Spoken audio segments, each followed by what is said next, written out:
All right, let's dive right into an explanation of this incredible no-nonsense manifesto called The Architecture of Discipline.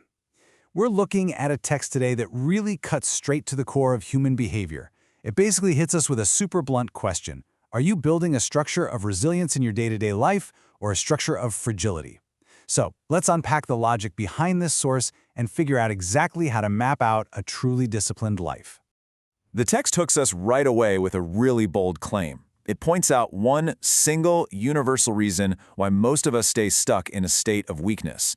And no, it's not genetics, and it's not bad luck. Instead, it zeroes in on this massive psychological vulnerability we all have, relying on fleeting motivation. It actually frames motivation not as some kind of gift, but as a severe weakness.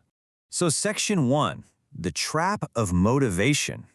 The source argues that motivation is exactly that, a total trap. I mean, think about it. If you only take action when you actually feel motivated, you're putting yourself entirely at the mercy of your emotions. And as we all know, emotions change like the weather, right? One day you feel absolutely unstoppable, and the next day, well, you don't even want to get out of bed. Waiting for that right feeling to strike before doing anything is, according to this text, the #1 reason people fail to progress. It's just a completely passive way to live your life. Which brings us to a huge crossroads. You can either fall into the trap of waiting around until you magically feel ready, or you can take the alternative, building habits that literally force you to grow. And that word, force, is absolutely key here. The habit itself becomes this undeniable mechanism. You don't even have to want to do it. The habit just dictates that you push forward anyway. It completely removes that fickle, unreliable motivation right out of the equation. Moving on to Section 2, comfort versus discipline. Here, the text pits two totally opposing behaviors against one another. On one side, you have the choice of giving in to that immediate physical desire for rest, just sleeping in.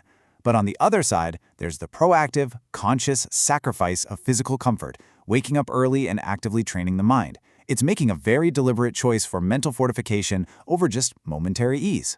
And this expands into a much broader life philosophy. Basically, you're either spending your precious energy chasing comfort, running toward things that just make life easier and more pleasant in the short term, or you're actively chasing discipline, running toward what is incredibly difficult but fundamentally necessary. These are two entirely diverging trajectories, and they're going to lead you to two vastly different destinations in life. The author argues that this relentless desire for comfort ultimately leads us to a really flawed expectation.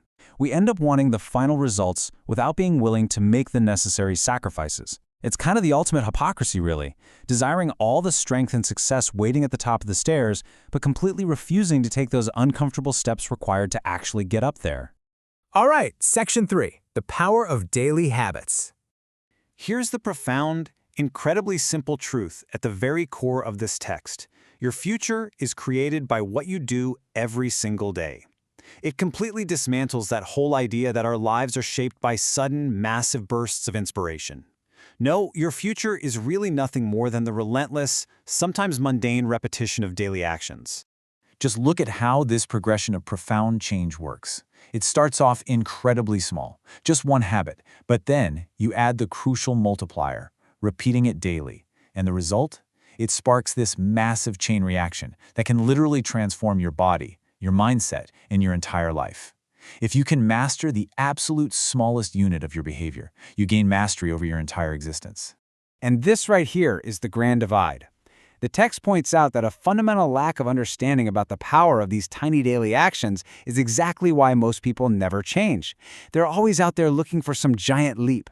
But meanwhile, strong individuals understand that true power isn't just found somewhere, it's forged. Slowly, strike by strike, day by day.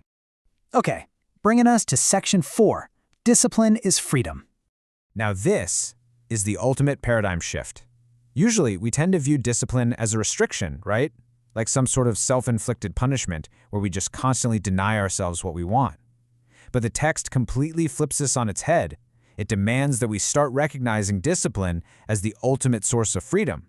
It's this fascinating paradox. By strictly controlling your actions today, you literally liberate your options for the future. Discipline is not punishment, it is freedom. This quote is basically the philosophical payoff for all those early mornings and forced habits. The discipline wasn't there to just make your life miserable. It was literally the only vehicle that could transport you away from that trap of weakness we talked about earlier. It is the key that unlocks your true potential. The source wraps up with a direct call to action, asking readers to comment the word discipline to publicly commit to this new mindset. But more importantly, it leaves us all with a highly provocative question to reflect on. Are you ready to become stronger? Are you ready to finally abandon that endless wait for motivation, stop chasing short-term comfort, and start building the architecture of your own discipline?